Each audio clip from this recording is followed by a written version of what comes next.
तो इसके बाद जो मैं क्वेश्चन लेकर के आया हूँ आप लोगों के बीच, वो क्या है कि मल्टीपल प्रोडक्ट को एक साथ खरीदा जा रहा है, ठीक है, या फिर आप कह सकते हो बेचा जा रहा है।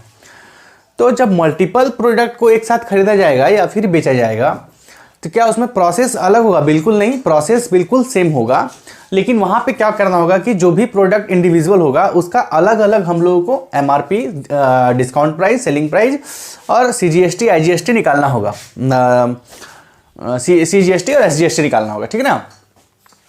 तो यहां देखिए, यहां पे 4 क्वांटिटी है, ठीक है।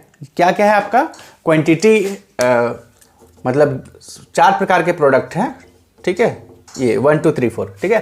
पहला में जो प्रोडक्ट है वो 18 क्वांटिटी है और एक इंडिविजुअल का एमआरपी 150 रुपीज़ है। सेकेंड वन है 24 क्वांटिटी है और उसका जो एमआरपी है 240 है, फिर 30, 100, 12 और 120, ठीक है। और सब पे अलग अलग डिस्काउंट दिया गया है, 10, 20, 30 और 20 का, ठीक है। तो सबसे पहले हम लोग निकालते हैं कि टोटल एमआरपी, यानी कि जो एक का अगर 150 है तो 18 प्रोडक्ट का टोटल एमआरपी कितना होगा। तो 18 को 15 से मल्टीप्लाई करोगे तो वो हो जाएगा आपका 2700, है ना। 24 को 24 से करोगे तो 5760, है ना। 30 10 जा 3000, ठीक है। 12 12 जा 144 होता है ना। ये देख लो स्क्वायर का फायदा क्या है ना। 12 को 12 से मल्टीप्लाई किया, 144, एक जीरो था, लगा दिया डायरेक्ट, है ना। 24 को 24 से किया, 576, एक जीरो डायरेक्ट लगा दिया, ठीक है। तो ये मैथमेटिक्स में कुछ स्क्वायर रूट और स्क्वायर याद करने से भी बहुत सारा फायदा होता है, इसलिए आप लोग करा करो, है ना। तो अब जो है डिस्काउंट प्राइस कितना था टोटल, तो वो टोटल एमआरपी 2700 है, तो 2700 का 10% होगा उसका डिस्काउंट प्राइस, है ना।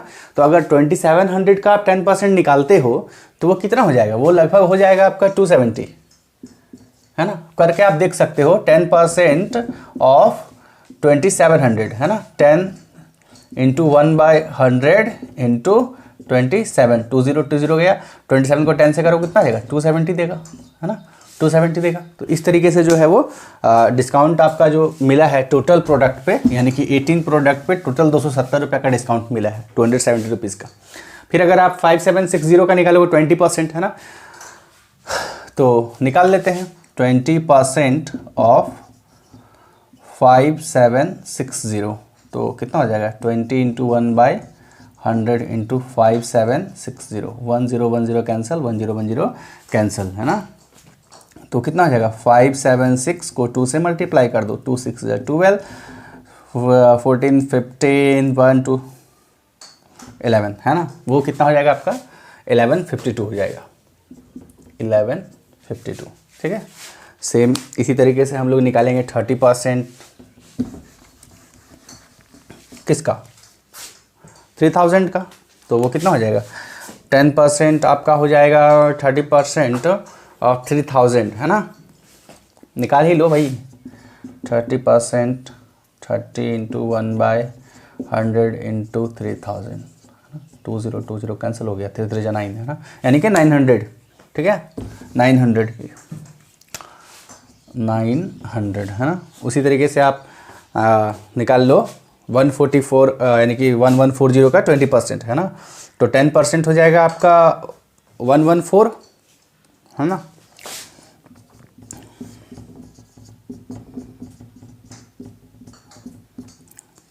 $288, है ना, ₹288, ठीक है। 144 यानी कि 288 रुपीज़ का उसको डिस्काउंट मिला होगा, ठीक है। अब सेलिंग प्राइस निकाल लेते हैं हम लोग। तो सेलिंग प्राइस निकालने के लिए मैं आप लोग को बताया था कि जो भी मार्केट प्राइस होता है उसमें हम लोग क्या करते हैं, डिस्काउंट को माइनस करते हैं, यानी कि टोटल एमआरपी में 270 को माइनस कर देंगे, है ना। तो 2700270, है ना, 03642, है ना, यानी 2430, ठीक है। ये सारा रुपीज़ में आएगा, सब क्या आगे रुपीज़ लगेगा, ठीक है। फिर सेम प्रोसेस में हम लोग क्या करेंगे, 5760 में 1152 को माइनस कर देंगे, 8 हो जाएगा, 0 हो जाएगा, है ना, 6 हो जाएगा और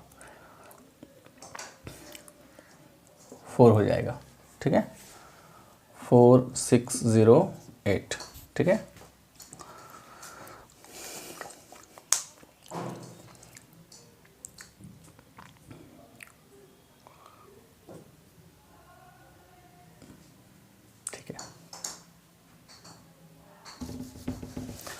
उसके बाद 3000 हो जाएगा ये, ठीक है। और 1440 में 288 को माइनस कर दो, तो 1440 में 288 को माइनस कर दोगे तो 2 हो जाएगा आपका, और 14 में 8 गया तो आपके हो जाएंगे, जी हाँ 6, ठीक है। और 13 में 2 गया तो 11, हाँ 1162, 1162, ठीक है। अब CGST क्या हो जाएगा, SGST क्या हो जाएगा, ठीक है। तो आपको क्या करना है, जैसे टोटल रेट था आपका 5%, ठीक है, टोटल रेट था आपका 5%, तो अगर आप सॉल्व करोगे तो 2.5% आपको निकालना होगा किसका, आपको 2.5% निकालना होगा इसका, ठीक है, इसका इंडिविजुअल, और दोनों में क्या करना होगा, बांट देना होगा, ठीक है, यानी कि CGST और SGST इक्वल होगा, ठीक है। तो हम लोग अब इसका क्या करेंगे, 2.5% निकाल लेते हैं, ठीक है।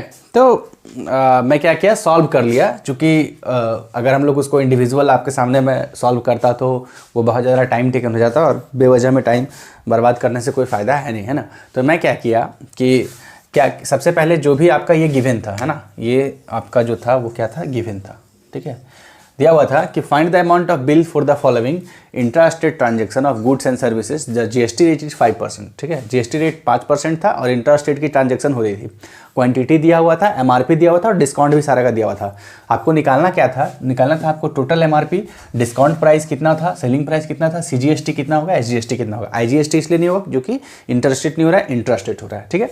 नाउ अब मैंने क्या किया, सबसे पहले जो टोटल क्वांटिटी था और इंडिविजुअल वन प्रोडक्ट का MRP दिया हुआ था तो उसका मल्टीप्लाई करके 2700 हो गया, ठीक है।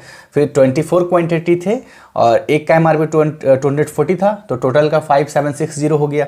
30 क्वांटिटी थे, 100 थे तो 3000, 12 थे और 121 का था तो 1440 हो गया, ठीक है। अब सारे का डिस्काउंट प्राइस है ना, तो डिस्काउंट कितना मिल रहा है, 10%, किसका 10%, 2700 का, यानी 2700 का 10% निकाला तो 270 के इक्वल हो गया। सेम प्रोसेस में ये 115, सेम प्रोसेस में ये 900 और सेम प्रोसेस में ये 288 के इक्वल आ गया, ठीक है। उसके बाद सेलिंग प्राइस आपका क्या होता है, जो भी प्रोडक्ट में दिया हुआ रहता है मार्केट MRP और उसमें जो डिस्काउंट दिया हुआ था, तो MRP कितना था, तो टोटल MRP था 2700, यानी टोटल प्रोडक्ट का MRP 2700, तो 2700 का वो MRP हो गया और उसको डिस्काउंट दिया गया है टोटल 270, तो सेलिंग प्राइस कितना हो जाएगा, 2430 हो जाएगा। ये मैं टोटल का निकाल रहा हूँ, टोटल का, ठीक है। उसी तरीके से आप अगर GST की बात करोगे तो CGST और SGST जो है दोनों आधा आधा बांट लेगा, क्योंकि टोटल कितना था 5% था, ठीक है, और वो CGST 2.5 हो जाएगा और SGST भी 2.5 हो जाएगा। तो 2.5% ऑफ क्या, 2.5% ऑफ 2430 निकालना है आपको, है ना। तो 2.5% ऑफ 2430 निकालोगे तो वो कितने के इक्वल हो जाएगा, वो हो जाएगा 60.75, है ना, यानी कि 60 रुपीज़ 75 पैसे के इक्वल हो जाएगा, ठीक है। सब में आप लोग को रुपीज़ लगाना है, टोटल यहाँ से वहाँ सब में रुपीज़ लगाना है, ठीक है। चूँकि स्पेस कम है इसलिए मैं थोड़ा छोड़ दिया, नहीं लगाया। उसके बाद सेम प्रोसेस में आपका जो सेलिंग प्राइस था 4608 था, ठीक है। फिर इसका 2.5% निकालना है, 2.5% ऑफ 4608, ये इक्वल हो जाएगा 115.2 के इक्वल, ठीक है।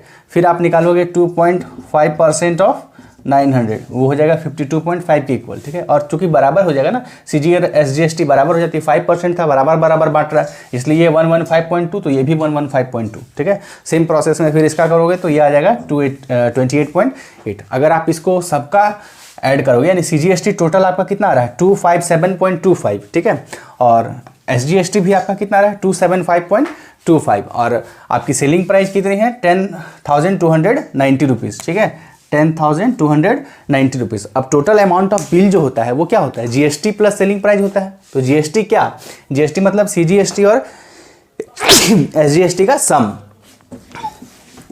तो निकालते हैं हम लोग,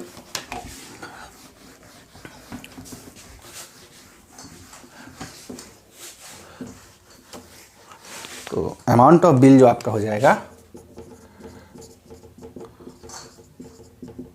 अमाउंट ऑफ बिल जो हो जाएगा आपका, वो हो जाएगा आपका selling price plus GST, GST मतलब CGST प्लस SGST का सम, है ना। तो सेलिंग प्राइस आपका कितना था 290 और SGST और CGST हो जाएगा 257.25 प्लस 257.25 है ना, सबको ऐड कर देंगे 10 290 257.25 257.25 ठीक है, ये हो जाएगा आपका 50 है ना, 4 19 20 2 8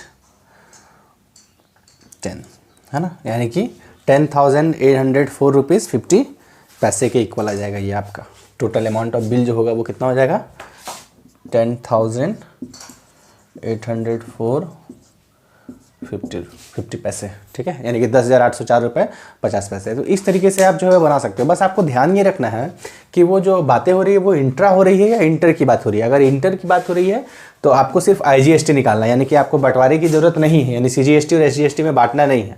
और अगर इंटर की बात हो रही है, इंट्रा की बात हो रही है, तब आपको बांटना होगा। 2.5 वाला कॉलम अलग बनाना होगा और 2.5 वाला कॉलम, यानी कि CGST की कॉलम अलग होगी और SGST की कॉलम होगी अलग होगी। तो इस तरीके से आप पूरे एक्सरसाइज 1 को जो है बहुत ही आसानी से सॉल्व कर सकते हो। और अगर दिक्कत होता है तो आप मुझसे कंसल्ट करो, मैं आपको सॉल्व करके बताऊंगा।